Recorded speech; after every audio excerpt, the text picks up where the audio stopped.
আসসালামু আলাইকুম। প্রিয় দর্শক, রাজনীতির ফায়দা হাসিল করতে গিয়ে আমরা কোন অন্ধকার যুগে প্রবেশ করছি? খুব সঙ্গত কারণেই এই প্রশ্ন উঠতেই পারে। জামায়াত নেতারা যে একের পর এক আপত্তিজনক মন্তব্য করছেন, সেখান থেকে আমাদের এই মন্তব্য করা যেতেই পারে যে নিঃসন্দেহে আমরা একবিংশ শতাব্দীর কোনো যুগে এই মুহূর্তে নেই, কোনো অন্ধকার যুগে আমরা প্রবেশ করে ফেলেছি।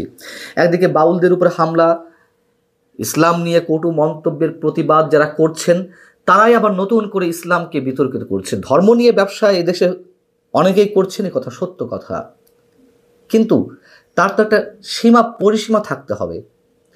চট্টগ্রামে জামায়াতের শীর্ষ নেতা, জামাতের কেন্দ্রীয় মজলিসে শুরার সদস্য শাহজাহান চৌধুরী গত কয়েকদিন আগে যে মন্তব্য করেছেন আপনারা জানেন, যে চরম আপত্তিজনক মন্তব্য করেছেন। এর পরপরই আমরা দেখলাম যে আরও একটি ভিডিও, আরও একটি বক্তব্য তার ভাইরাল হয়েছে। গত 23 নভেম্বর তিনি জামাতের একটি সমাবেশে চট্টগ্রামে যে মন্তব্য করেছেন, নতুন করে যেটি জানা যাচ্ছে তা হচ্ছে এরকম যে আল্লাহর হস্তে বাড়াবাড়ি করিয়েন না, আমার নাম শাহজাহান চৌধুরী, আমি শুনতেছি অনেকজনে নাকি উল্টাপাল্টা বলতেছে, খবরদার খবরদার খবরদার, আমার নাম শাহজাহান চৌধুরী, আমাকে যারা চেনেনি তারা এখনো মাটির নিচে বসবাস করে। খুব ভালো কথা, এটুক পর্যন্ত বললেও মেনে নেওয়া যেত। কিন্তু তিনি কি বলছেন? তিনি বলছেন, আমি চোখ তুলে দেখতেছি, আমার জন্য আল্লাহ আছে, আল্লাহর মেহেরবানি, আমার জন্য সূর্য দাঁড়িয়ে থাকবে, আল্লাহ তাআলা আমাকে এই রকম মর্যাদা দিয়েছে। মানে আমরা কি কোনো জাদুটোনার যুগে প্রবেশ করেছি? অন্ধকার কোনো যুগে যেখানে জাদুটোনায় বিশ্বাস করতো মানুষ? নাকি কোনো শিরকি যুগে প্রবেশ করেছি? নাকি ঠিকই কালের পরিক্রমায় আমরা সঠিক জায়গাতে আছি, ধর্ম নিয়ে ব্যবসাটা খুব বেশি বাড়াবাড়ি হয়ে যাচ্ছে? শাহজাহান চৌধুরীর জন্য সূর্য দাঁড়িয়ে থাকবে, এটা কোন ধরনের মন্তব্য? শাহজাহান চৌধুরী বলছেন, সেজন্য বলছি, চট্টগ্রামের ভাষা সম্ভবত, তারপরে এই ভাষাটিকে আমরা খুব ফর্মাল নিতে পারি না, ফর্মালি নেওয়ার কোনো সুযোগ নেই। তিনি বলছেন, চুদুর বুদুর করিও না, লুলা মানে অবশ হয়ে যাবে, আমি যদি চোখের পানি ফেলি লুলা হয়ে যাবে। অনেক কষ্ট পেয়েছি, 18 বছরের মধ্যে 9 বছরে জেল খেটেছি, আমি টাকা পয়সা চাই না, ধন দৌলত কাপড় চোপড় পরিবারকে চাইনি, আমি আপনাদের দুয়ারে আজকে এসেছি। পরের কথাটুকু ভালো, তিনি যদি আওয়ামী লীগের 15.5 বছর বা ওয়ান ইলেভেন সহ 17.5 বছর এই সময়টিতে 9 বছর জেল খেটে থাকেন, তার কোনো অপরাধ যদি না থেকে থাকে, নিঃসন্দেহে আমরা তার জন্য সমবেদনা জানাতেই পারি। কিন্তু আর যেসব মন্তব্য, এর আগে 22 নভেম্বর তার আরও একটি বক্তব্য ভাইরাল হয়েছিল, আপনারা জানেন। সেখানে তিনি বলছিলেন যে নির্বাচন শুধু জনগণ দিয়ে নয়, যার যার নির্বাচন এলাকায় প্রশাসনের যারা আছে তাদের সবাইকে আমাদের আন্ডারে নিয়ে আসতে হবে, আমাদের কথায় উঠবে, আমাদের কথায় বসবে, আমাদের কথায় গ্রেফতার হবে, আমাদের কথায় মামলা করবে, পুলিশকে আপনার পেছনে পেছনে হাঁটতে হবে, ওসি সাহেব আপনার কি প্রোগ্রাম তা সকালবেলায় জেনে নেবেন আর আপনাকে প্রোটোকল দেবেন। এবং প্রাথমিক ও উচ্চ মাধ্যমিক বিদ্যালয়ের শিক্ষকদেরও, মানে তাদেরকেও জামাতে যারা প্রার্থী থাকবে নির্বাচনে, তাদের সব ধরনের ফরমাইশি করতে হবে। মানে একদিকে ধর্ম নিয়ে ব্যবসা, আর একদিকে প্রশাসনের দিকে তাদের যেই অস্বাভাবিক ধরনের নির্দেশ, সেটি হতেই পারে।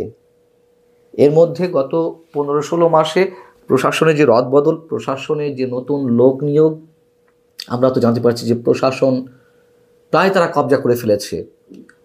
বিচার অঙ্গনে তাদের যে তুমুল প্রভাব, সেটি সম্বন্ধে আমরা জানি। সব কিছু মেনে নেওয়া গেলেও ধর্ম সম্বন্ধে বা ধর্মকে কেন্দ্র করে তিনি যে ধরনের মন্তব্য করছেন, সেগুলো আমরা কীভাবে মেনে নেব?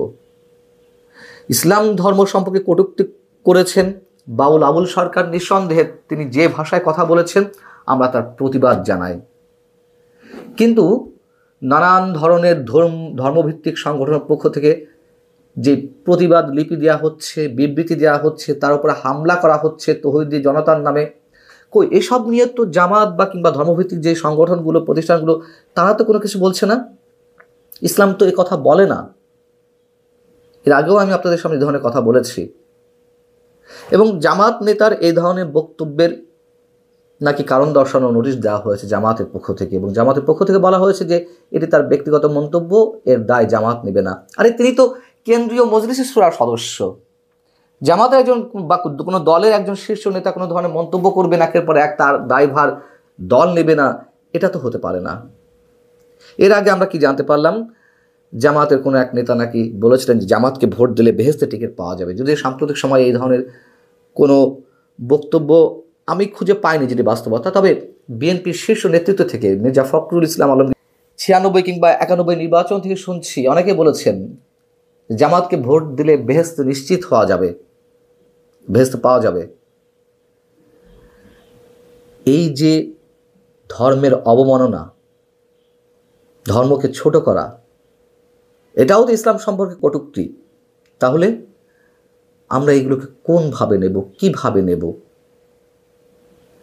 আরও মজার কথা হচ্ছে, মজা ঠিক না, মানে ভয়ঙ্কর বিষয়, জামাতের শীর্ষ নেতা জামাতের আমির ডাক্তার শফিকুর রহমান সাহেব তিনি কয়েকদিন আগে মন্তব্য করলেন, আপনারা জানেন যে নির্বাচনের দিন যদি গণভোট হয় তবে নির্বাচনের জেনোসাইড হবে।